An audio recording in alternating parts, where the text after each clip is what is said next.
anibersaryo dito sa Valencia mula sa Aklat ng Pilipos, Kabanata 3, Talatang 12 hanggang 16. From the book of Philippians, chapter 3, verse 12 to 16. Hindi sa nakamtan ko ng mga bagay na ito, hindi rin sa ako'y ganap na, ngunit sinisikap kong makamtan ang gantimpala sapagkat ito ang dahilan kung bakit ako'y tinawag ni Kristo Jesus. Mga kapatid, hindi ko pinapalagay na nakamit ko na ito. Ngunit isang bagay ang ginagawa ko, nililimot ko ang nakaraan at sinisikap na marating ang layuning nais kong makamtan. Nagpapatuloy na ako patungo sa hangganan upang makamtan ang gantimpala ng pagkatawag sa akin ng Diyos sa pamamagitan ni Kristo Jesus, ang buhay na hahampong sa langit. Ganyan ang dapat maging kaisipan natin mga matatag na sa pananampalataya. Kung hindi ganito ang inyong pag-iisip, ipaunawa yan sa inyo ng Diyos. Ang malaga ay pagpatuloy natin ang ating natutunan. Mga magulang at kapatid, ito po ang mga salita ng Panginoon. Salamat sa Diyos. Palapakan natin si Yahweh Shaddai. Hallelujah. Makataupo na tayo mga kapatid. Magsito tayo. First of all, gusto kong patiin kayo ng happy anniversary at congratulations sa mga kapatid natin na taga Valencia. Salamat din kay Brother Tilo at kay Brother Bong, ang inyong mga disciple in charge. At siyempre sa group ng lahat ng ating mga gawain dito sa Valencia. At thank you din kay Father, yung ating Paris Priest, buting Paris Priest, sapagkat pinayagan tayo na kapag-prayer meeting dito sa simbahan. At patuloy natin pag-pray ang ating simbahan, ating pora-paroko, nabigyan pa sila ni Lord ng malakas na pangangatawan at para marami pang tao ang maabot ng mabuting balita. Ngayong hapon, gusto ko rin umaga pala, tanghali, gusto ko rin matiin kayo ng Merry Christmas. Kasi this would be our last prayer meeting. Then see you next year. Next year na tayo magkikita-kita ulit. Sa susunod na taon. Imagine niyo ang tagal next year. So mga kapatid, ang ating pong topic ngayong hapon, umaga pala, kasama ako sa hapon. Ngayong umaga ay manalo sa takbuhin. Sino gusto dito manalo sa takbuhin? Okay. Win the race. Amen. Win the race. Alam niyo, ang buhay, especially paglilingkod, parang race yan. Parang takbuhin yan. Okay? Walang tumatakbo na hindi napapagod. Nakakita na kayo tumatakbo na o hindi napapagod. Wala rin nabubuhay na hindi napapagod dahil lahat na nabubuhay, life means problems. Kapag buhay ka, may problema ka. Pag wala kang problema, delikado yun. Ikaw ang problema. Baka there's something wrong with you. So, life means problem. So, problem means struggle. Sometimes a problem nakakapagod. No? So, that's why ang buhay, especially ang paglilingkod, ay it is likened into a race. Parang takbuhin. Amen? Several times sa Bagong Tipan, Christian life is pictured as a race. Sa Bagong Tipan, basahin ninyo, maraming beses inihahalin tulad ang paglilingkod sa isang pagtakbo. Magkukot ako ng ilang mga verses sa Bible. 1 Corinthians 9:24-27. Pakinggan niyo. Alam ninyo ang mga kalakok sa paligsahan ay tumatakbong lahat, ngunit isa lamang nagkakamit ng gantimpala. Kaya pagbutihin ninyo ang pagtakbo upang kamtan niyo ang gantimpala.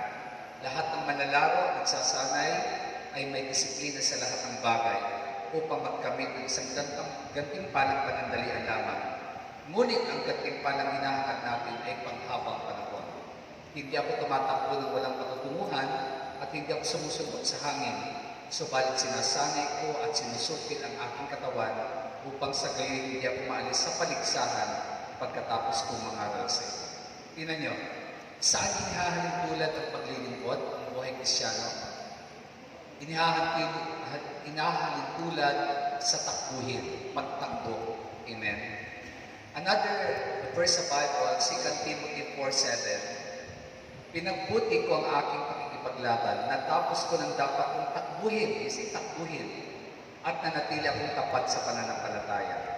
Another verse, Hebrews 12:1, kaya nga dahil napapaligiran tayo ng napakaraming saksi, talikuran natin ang kasalanan at anumang balak ito pumipigil sa atin. Buong tiyaga tayong tumakbo sa paligsahang ating sinalihan. Okay? Running the race. Ang paglilingkod ay parang pagtakbo, pagsali sa takbo, pagsali sa marathon. Now, sa binasa natin ngayong hapon, ngayong umaga, mayroong 4 na bagay na dapat nating gawin para tayo manalo sa takbuhin. Gusto niyo manalo sa takbuhin ng buhay? Amen. Gusto niyo mag-win sa race ng life, special sa paglilingkod? You need these 4 things. Okay? At ang 4 na bagay dito, makikita natin dito sa binasa natin. Number 1, first, we need to do an evaluation. Sabihin niyo nga, evaluation. Evaluation. Ano ibig sabihin ng evaluation? Pag sinabing evaluation, pagsusuri, pag-i-evaluate, di ba? Pagsusuri sa sarili, no? Para manalo ka sa takbuhin, para manalo ka sa buhay na ito, especially sa paglilingkod, suriin mo yung sarili mo. Suriin mo, mag-evaluate ka. Tingnan niyo anong sabi ng verse 12. Hindi sa nakamtan ko ng mga bagay na ito, hindi rin sa ako'y ganap na, ngunit sinisikap kong makamtan ang gantimpala sapagkat itong dahilan kung bakit ako'y tinawag ni Kristo. Sabi nga, hindi sa nakamtan ko ng mga bagay nito, not that I have already obtained this and I am already perfect, but I press on to make it my own because Jesus Christ had made me His own. Nakita niyo, dito sa mga salita ito sa verse 12, si Pablo, he does an honest evaluation to himself. Si Pablo, nagsusuri siya sa kanyang sarili, sinasabi niya, alam niya, nung sabihin ito ni Pablo, nasa kulungan siya sa Roma, matanda na siya mga kapatid, at alam niya, malapit ng kanyang kamatayan. So anong ginawa niya? Nag-i-evaluate siya sa sarili niya. Sabi niya, hindi sa nakamtan ko ng lahat, hindi ako ganap na, hindi ako perfecto pa, pero sinisikap kong makamtan ang gantimpala na maging katulad ng Panginoon. Anong ibig sabihin dito? Si Pablo, dahil malapit na siya mamatay, matanda na siya, nag-i-evaluate siya. Tinitingnan niya kung siya pa ay makakwalify, kung siya ba'y mananalo, kung siya ba'y makakarating sa langit, kung siya ba'y tatanggap ng prize. Kaya sabi niya, sinisikap ko. Hindi niya sinasabing perfect na ako. Maraming tao dyan, sabi nila, okay na ako. Hindi ka pa okay, mag-evaluate ka. Okay?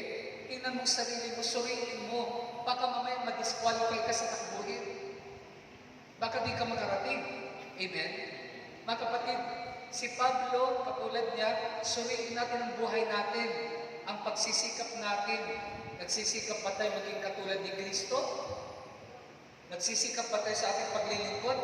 Hindi pa tayo perfecto, mga kapatid, pero dapat tayo magsikap, katulad ng sinabi ni Pablo, not that I have already obtained. Sabi niya, hindi, nakamtan ko na. Not that I am perfect, but I am pressing on toward the goal. Ako'y nagpapatuloy sa takbuhin ko, nagsisikap.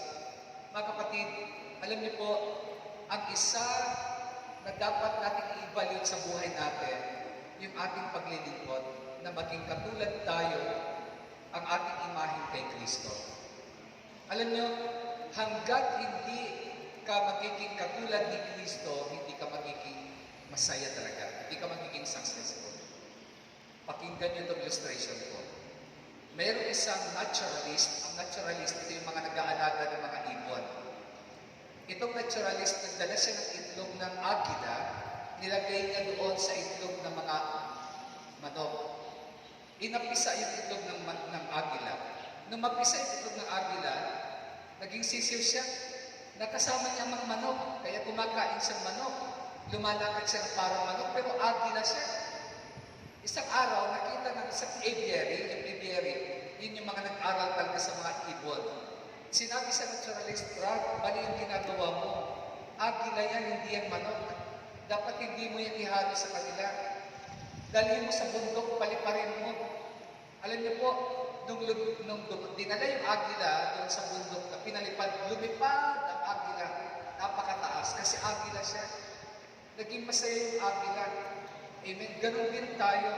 Hanggat hindi tayo nababalik sa tunay na imahe na gusto ng Diyos sa atin, hindi tayo magiging successful.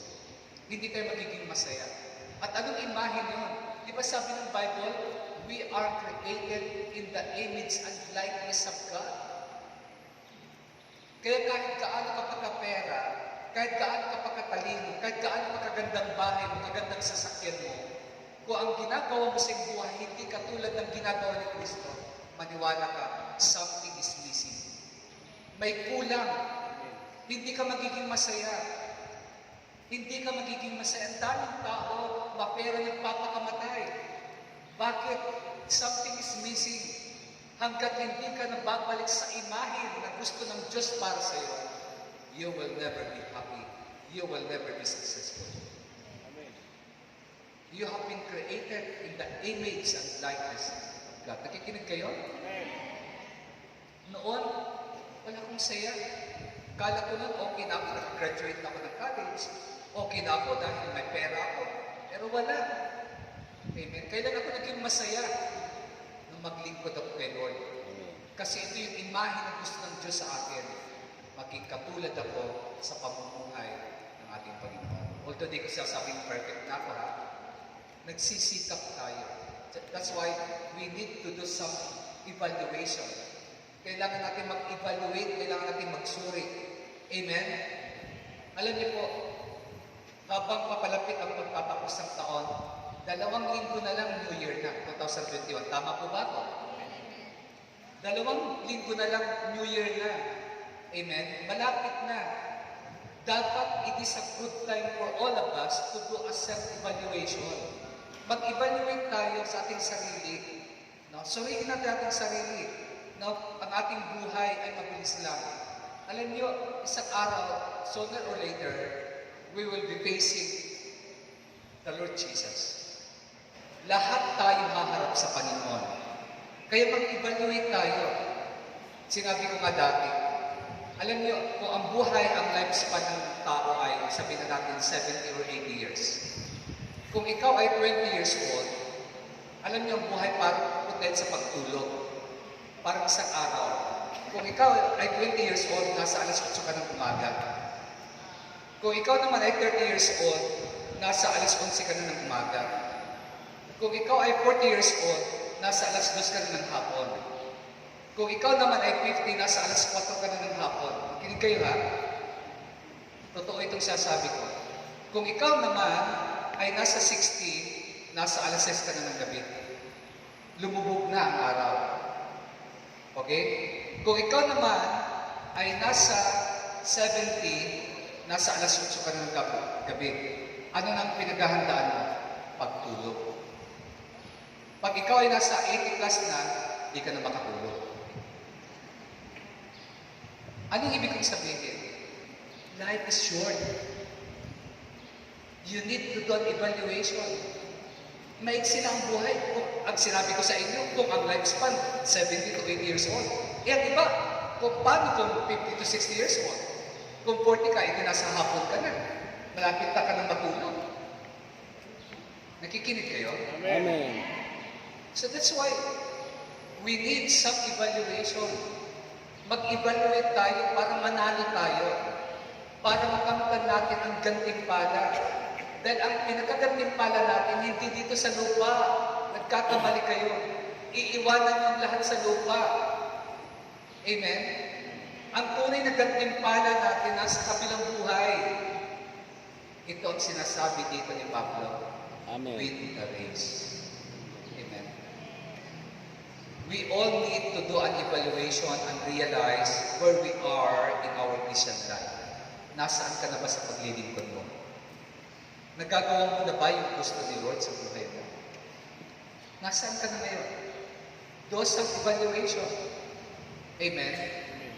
Lumago ka na ba sa paglilingkod mo o ang edad mo lang ang lumalago? Nakikinig kayo? Amen. Maraming Kristiyano, akala nila okay na sila. Tama na yung ginagawa nila, pwede na yun. Pero hindi ganun si Pablo. Inamin niya na kulang pa, marami pa siyang dapat gawin. Huwag tayong makontento sa ating ginagawa sa Panginoon. Magsikap tayo na magawa yung mas higit pa. Huwag tayong magmalaki sa ating nagawa na sa Panginoon. Before he was saved, Paul was proud. Bago siya naligtas, bago siya na-convert, proud si Pablo. Bakit? Kasi isa siyang Pharisee. Pharisee siya. Memorize niya yung Pentateuch. Memorize niya ang law ni Moses. Pharisee siya eh. Amen? Pero nung makilala ng Panginoon, doon niya na-realize marami pa palang kulang. Kaya ano sabi niya sa Philippians 3 verse 8? Ano sabi niya? I count all those things that I gain as rubbish. Pag sabing rubbish, basura, compared to knowing Christ. Sabi niya, itinuturing kong walang kabuluhan ng lahat ng bagay bilang kapalit ng lalong halaga ang pagkakilala kay Kristo na aking Panginoon. Ang lahat ng bagay, pinapalagay kong walang kabuluhan, makamtan ko lamang sa Kristo. Amen? Marami sa atin, ano ang meaning natin? Ano ang nagdadala sa atin ng meaning? Yung material na bagay. Pero si Pablo iba, sabi niya, I consider lost everything, rubbish, compared to knowing Jesus Christ. Mas importante sa atin ang Panginoon. Amen? Maraming tao mas importante yung bahay kaysa sa simbahan. Maraming tao mas importante yung labahan kaysa sa pagsamba. Amen? Maraming tao mas importante yung barkada kaysa paglilingkod. Anong sabi ni Pablo? I consider everything a loss that I may gain Christ. Amen? Alam niyo, what makes people satisfied with their Christian life is they kino-compare nila ang kanilang sarili with others instead of comparing themselves with Christ. Kaya maraming tao, kontento na sila sa paglilingkod nila kasi kinukumpara nila yung sarili nila sa ibang tao na naglilingkod. Okay? Pag kinumpara mo ang iyong sarili sa ibang naglilingkod, magmamalaki ka. Ibig sasabihin mo, bakit sila? Naglilingkod naman sa Diyos, dalawang asawa. Diba? Bakit sila naglilingkod naman sa Diyos? Magnanakaw. Bakit sila naglilingkod sa Diyos? Punong-puno pa rin ang bisyo.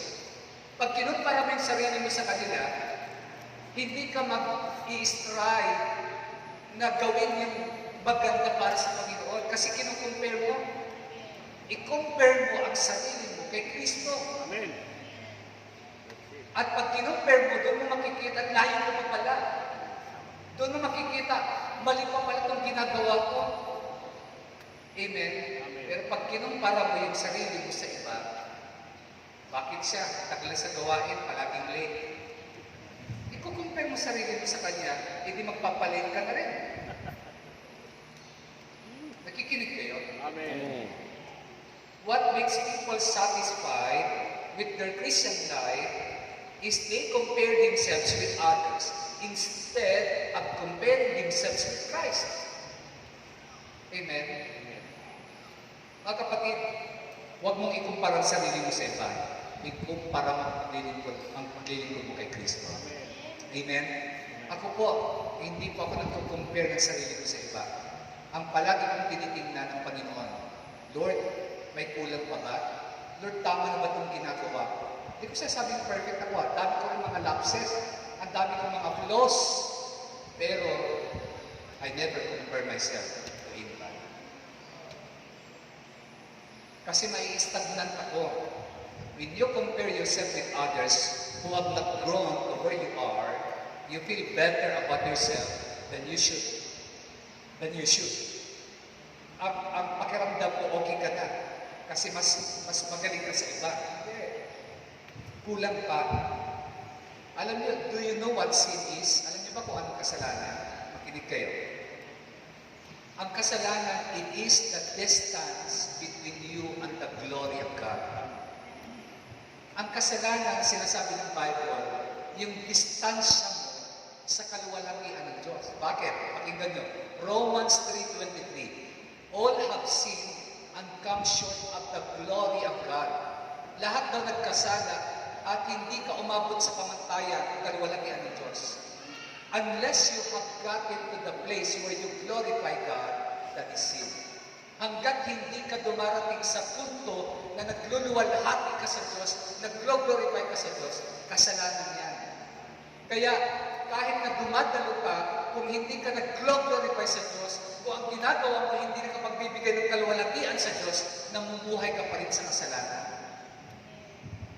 Dahil sa atin ng Romans 3:23, for all have sinned and fall short of the glory of God. It is the distance between you and the glory of God. Yan ang kasalanan. Kaya nga, ang tanong palagi ko sa sarili ko, nakakapagbigay ba liwalhati sa Diyos ang buhay ko? Nakakapag-glorify ba sa Diyos yung ginagawa ko? Nakakapag-glorify ba sa Diyos yung ugali ko? Nakakapag-glorify ba sa Diyos yung pag-aaral ko? Ang pag-preach ko? Mga kapatid, nakakapag-glorify ba sa Diyos yung pagkanta nyo? Yung pagsayaw nyo? Amen? Nakakapag-glorify ba sa Diyos yung damit nyo? Amen? Baka naman, ang nag-glorify hindi ang Diyos. Ang nag-glorify yung sexy lips mo. Amen? Huwag kang mag-judge, brother. Kaya maiksi yung damit niya. Kasi nabasa ang burong, kaya umiksi. Hindi yun. Ang point ko is, glorify God in all what you do. Kahit nagluluto ka lang, pwede mag-glorify si Lord. Kung ang niluluto mo, pinapakain mo, alam niyo, masarap ang pagkain kapag ang pagkain niluto ni may pag-ibig. Amen. Amen? So mga kapatid, unless you have gotten to the place that you are glorifying God in everything you do, you have sin in your life. Hanggat hindi ka dumarating sa lugar na napaparangalan mo siya, namumuhay ka sa kasalanan. What we need to do is more time looking in the mirror of God's Word. Tumingin ka sa salita ng Diyos. Ang God's Word, alam niyo ba ang God's Word? Mirror yan. Salamin yan. Bakit? Kasi pag ang God's Word tinitingnan mo, nire-reveal yung totoong condition ng puso mo. Nire-reveal ang totoong condition ng heart mo. Amen? Kapag kayo'y nagbabasa ng salita ng Diyos, nakikita niyo ang totoong kalagayan ng puso ninyo.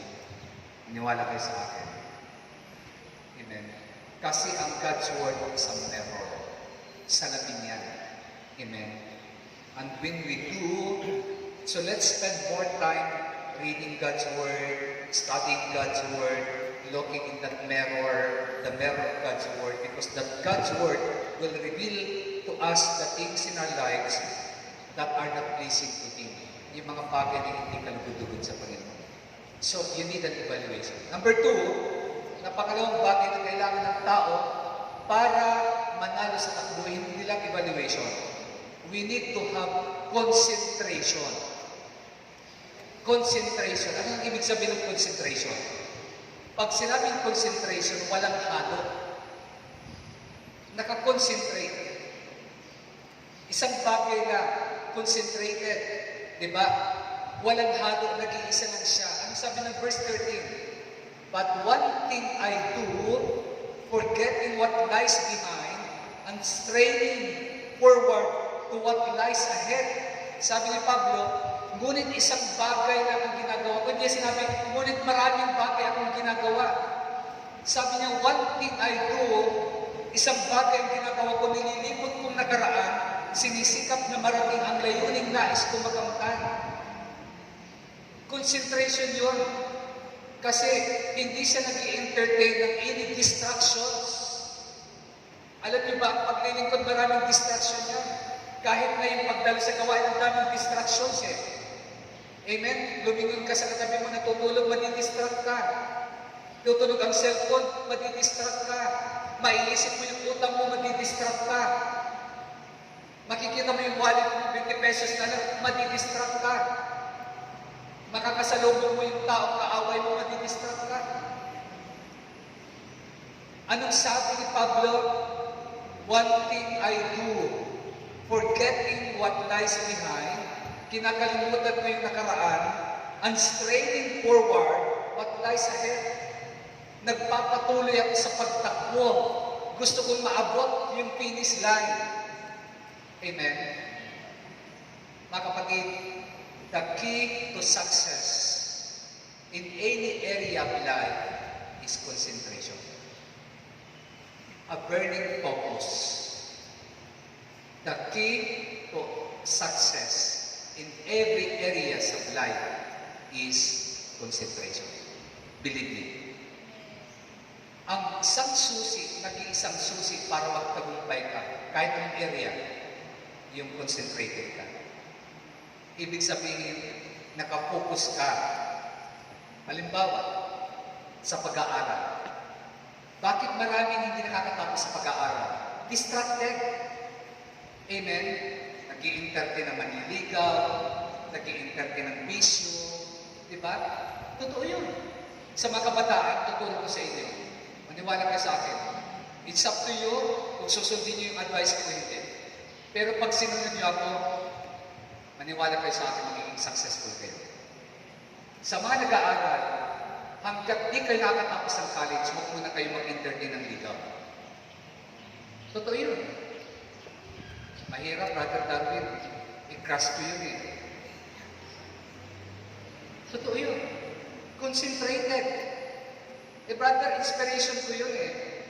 Oo nga, inspiration mo. Pero yung inspiration na yan, minsan pupunta yun sa distraction. Kasi pag maniligaw, mag-date kayo, una, pahawak-hawak lang ng kamay, mamaya may tsuk-tsuk na. Hanggat hindi na namamalayan. Mali na. Anong nangyayari sa iyo? Nabuntis, hindi na nakagraduate ng pag-aaral. Sa totoo lang, ang daming nangyayaring gano'n. Kung gusto natin na maging matagumpay sa buhay, concentration. Kahit sa negosyo, gusto mo umunlad ng negosyo mo? Concentrated ka, magtipid ka. Amen? Kung kailangan kumain ng tuyo lang kainin mo para lumaki yung gana mo. Ang iba nagninegosyo, yung gana, ginagastos, bumibili ng kare-kare, kung ano-ano, paano ka uunlad? Ang mga inchik na boiled egg at lugaw para umunlad sila. Amen? Concentration. Kailangan magtipid. Kung gusto mo umunlad, yun ang sinasabi ng nanay sa anak. Anak, ano bang ibig sabihin ng asymptomatic? Sabi ng bata na pag walang ulam, asin automatic ang ulam. Asymptomatic. Mga kapatid, we need concentration. Amen? Katulad ngayon, dito kayo. Saan kayo nakakonsentrate? Sa pakikinig o sa cellphone ninyo?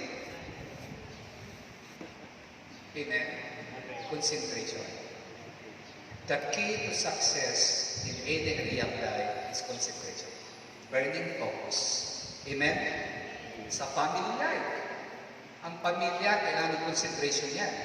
Pag di ka mag-concentrate sa family mo, magdadalawa ka ng pamilya.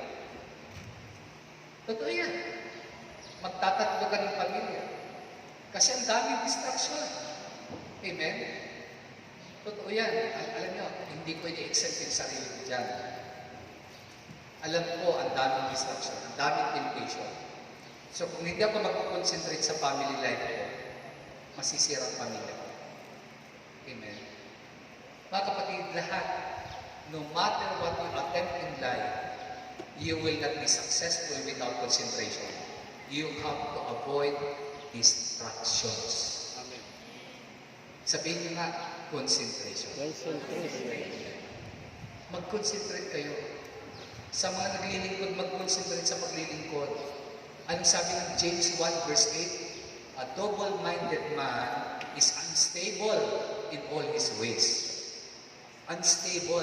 Alam niyo kung ibig sabihin ng unstable? Unstable, parang gaganon-ganon ka, parang lasing na susuray-suray, unstable yun.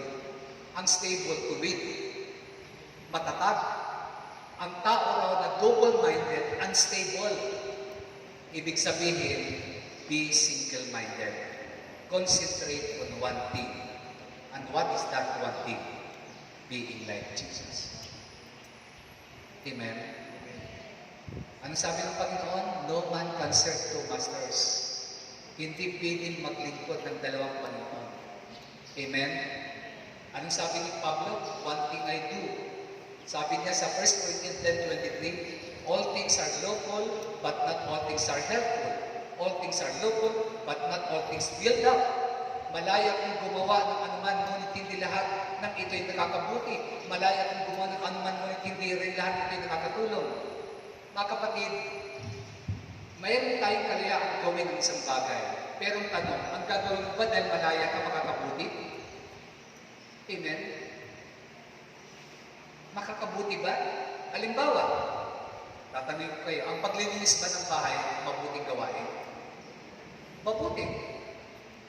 Pero kung prayer meeting, araw ng prayer meeting, paglilinis ka ng bahay, makakabuti ba yun? Hindi, kasi ando na yung focus mo sa paglilinis, wala ka na sa prayer meeting. Nakukuha niyo yung point ko?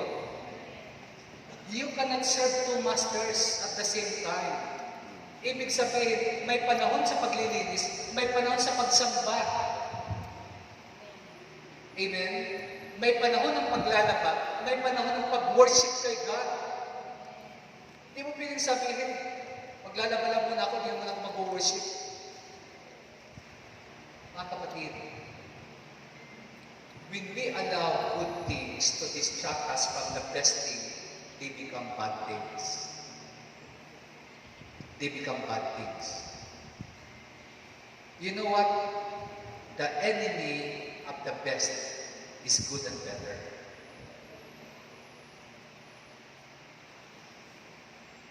Naalala niyo si Martha? Si Martha, nagluluto siya para sa pagkain ni Jesus. Ang tanong ko sa inyo, masama bang ginagawa ni Martha? Hindi. Pero bakit nirebuke siya ni Jesus? Kasi nagre-reklamo na siya. Nagre-reklamo na siya, sabi niya, Panginoon, utusan mo naman si Maria, tulungan ako. Pero nasaan si Maria? Nakikinig ng salita ng Diyos. Yun ang sinasabi ko, huwag mong pagsabayin ang ginagawa mo sa pakikinig. Huwag mong pagsabayin ang ginagawa mo kahit mabuti pa yan sa prayer meeting. Dapat mayroon kang priority. Dapat concentrated ka. Dapat may focus ka sa ginagawa.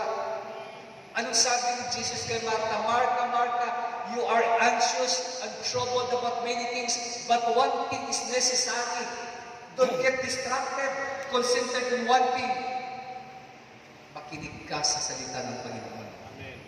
Yan ang sabi ng Panginoon kay Martha. Amen? Makinig ka. Kaya nga, meron nga nagsabi, kung pupunta ka lang sa gawain para matulog, matulog ka lang sa bahay mo. Amen? Mga kapatid, no, I'm not condemning ha. Meron naman talaga nakakatulog dahil siyempre sa pagod, sa puya. Pero hindi nila intention niya. Pero yung iba, atid ako sa gawain kasi doon, ganda pakinggan ng mga choir. Nakakaantong talaga yung kanta. Bababa ang presensya ng Panginoon.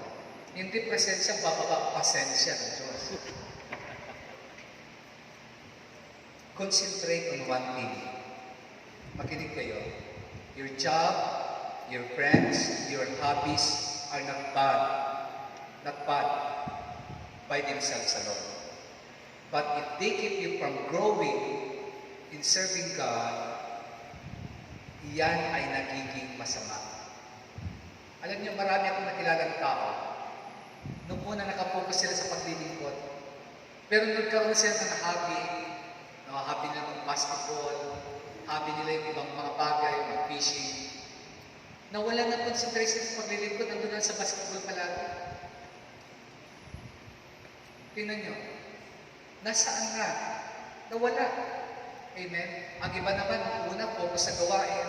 Nung nagkaroon ng pera, saan nag-focus sa pagka-travel na? Nawala ng concentration sa paglilingkod.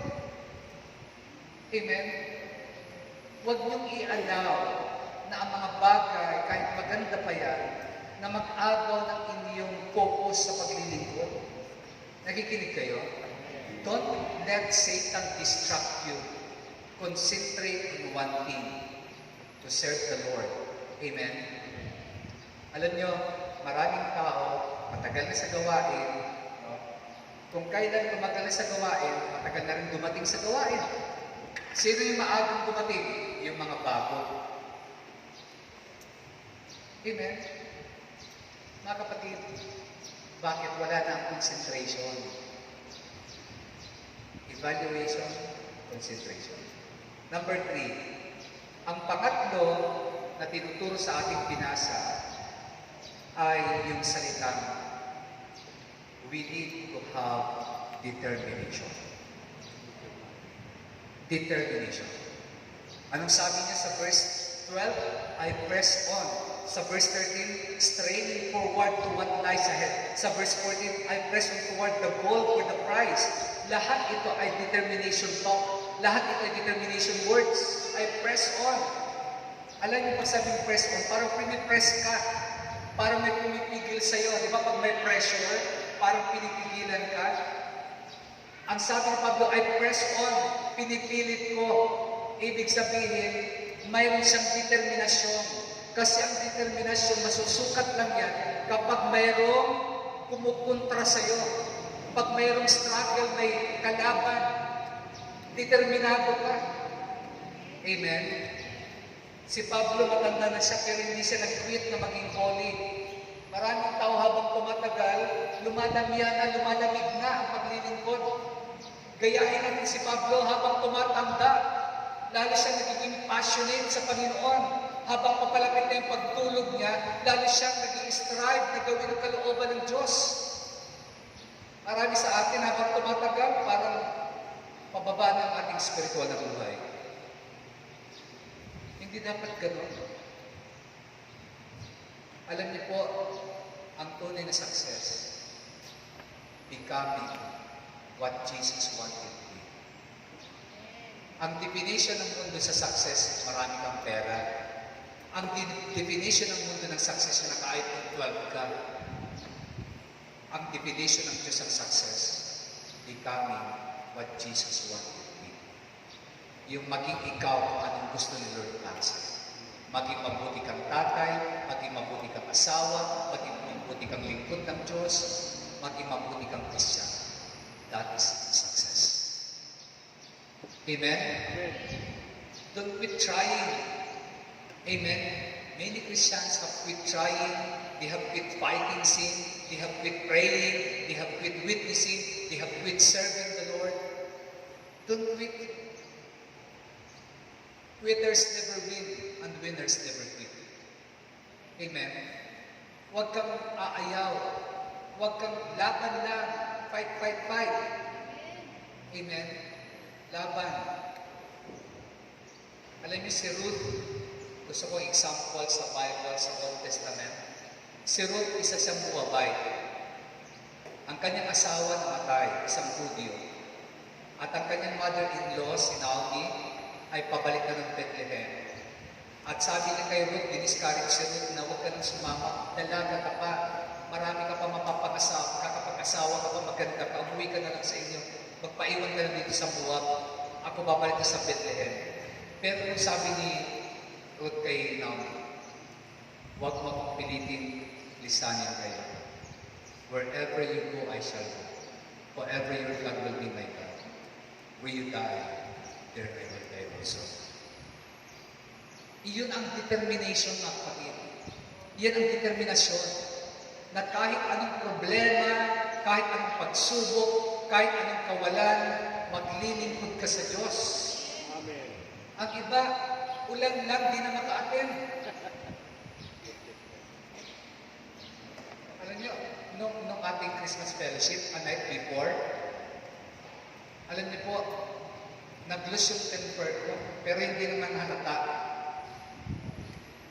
Kasi may council na nagsabi sa akin, Sir, huwag na natin tuloy ang Christmas fellowship. Kasi mayroon daw bagyo, at may bagyo naman talaga si Vicky. At ang Bohol ay hili na province, ibig sabihin ng hili, mabundok. So baka magkaroon ng mga landslides.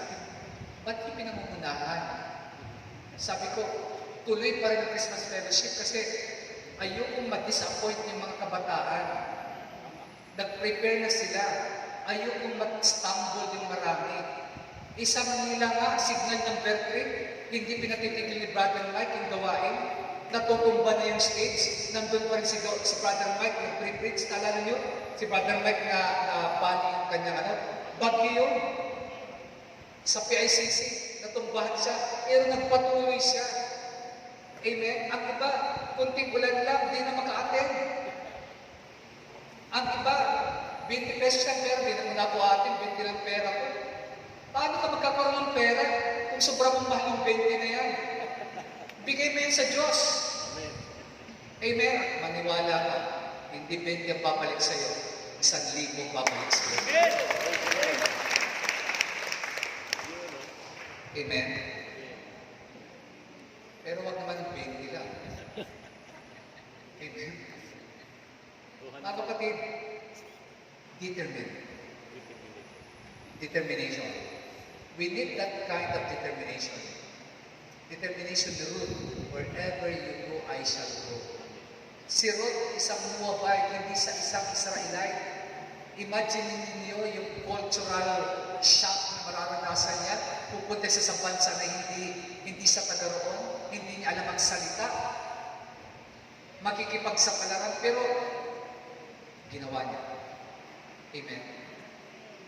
Alam niyo, isa sa mga hinangaan ko sa mga Boholano, mga adventurista, mga Boholano. Alam niyo, ibig sabihin ng adventurist?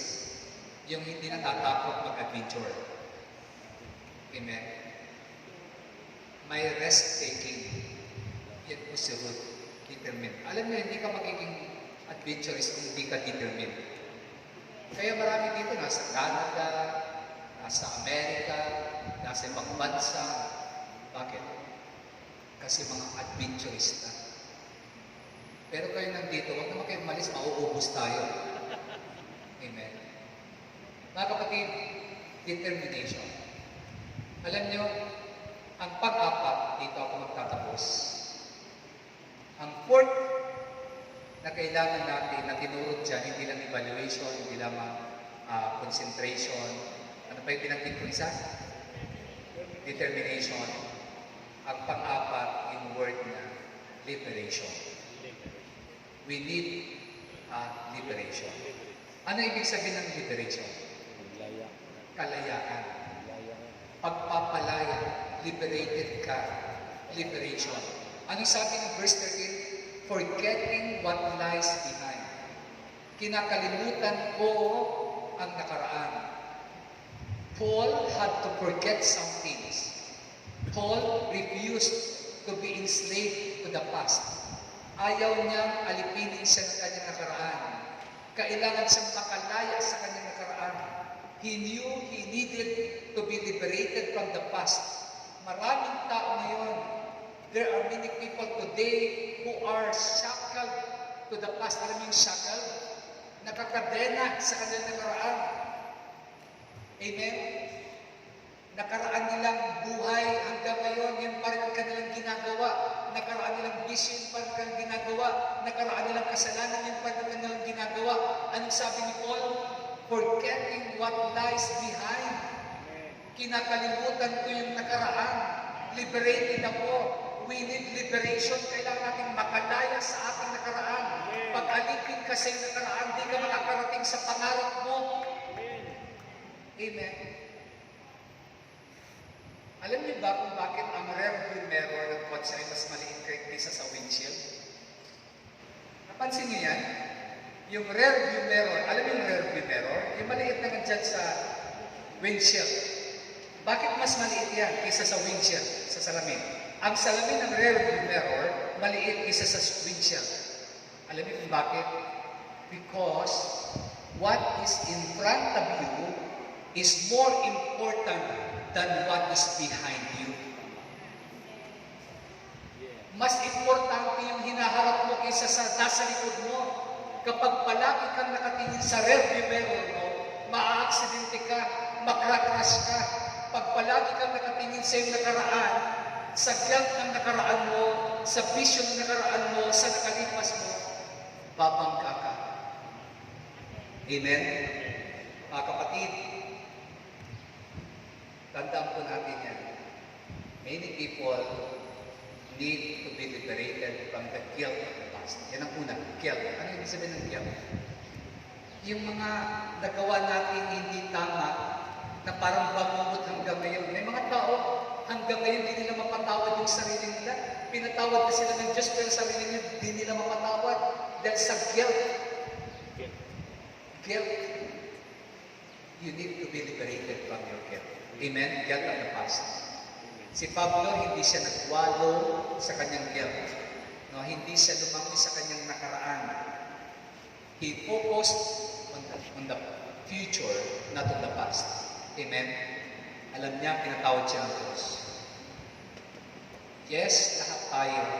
There's not one of us who is not ashamed of something in your past. Lahat tayo mayroong nakaraan na hindi maganda. Ako, ang dami ko nakakahiyang nakaraan.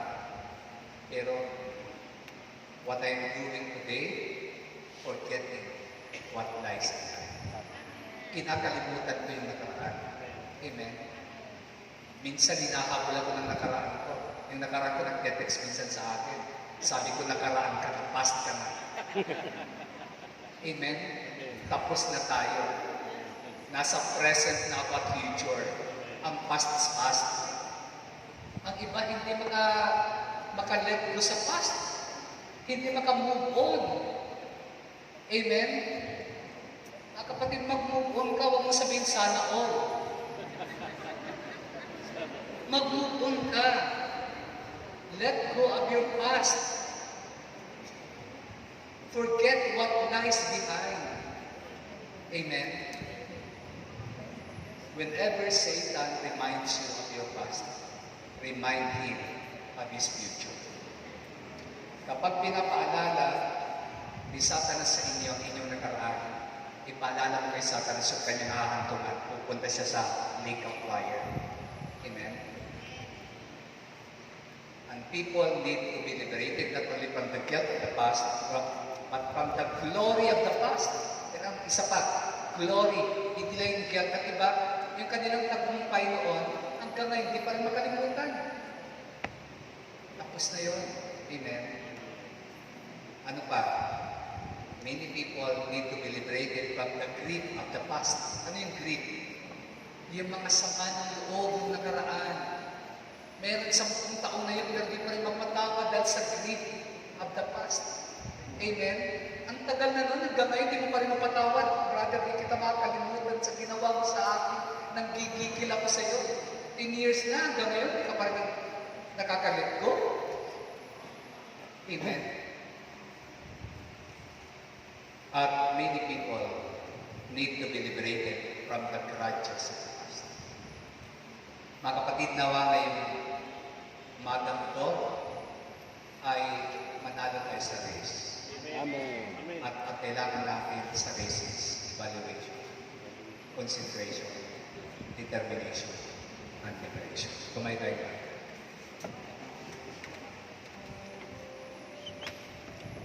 Nanyayahan ko kayo kitang inyong mata, ito ang ating ulo. At kapag kumakanta ang choir, gusto kong mag-evaluate tayo sa ating sarili. Kalimutan natin ang nakaraan. Kalimutan natin ang mga nakaraan. Harapin natin ang bukas. Hallelujah. Close your eyes, bow down your head, and we will worship the Lord.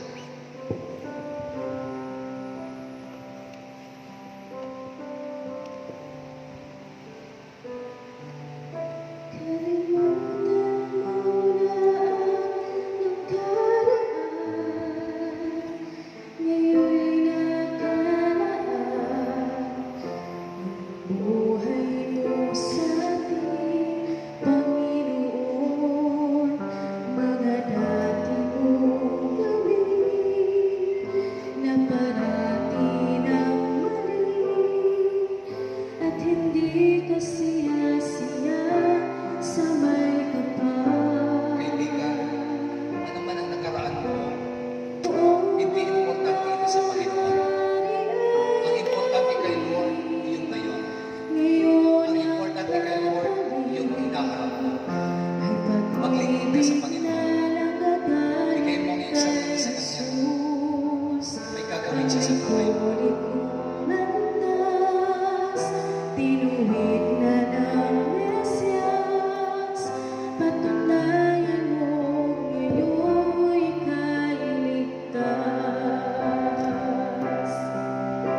kapatid, hindi importante sa Diyos yung past mo.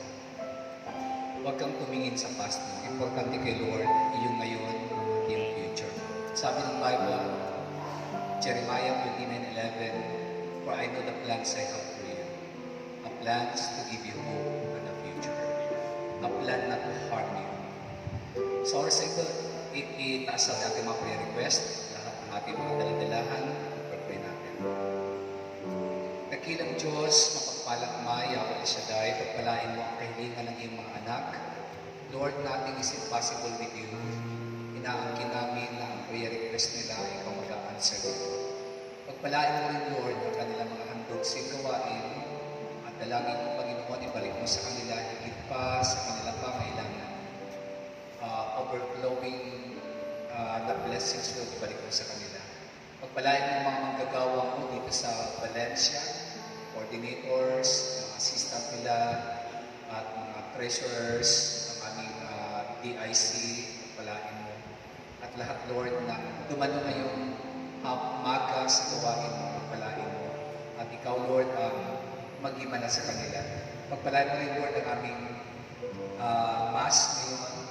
Dalangin namin, Lord, i-bless mo ang aming minamahal na priest. Gamitin mo siya at pagpalain mo, Panginoon, ang kanyang health at kaming lahat, Panginoon. To God be the glory in Jesus' name. Sa ngalan ng Ama, ng Anak,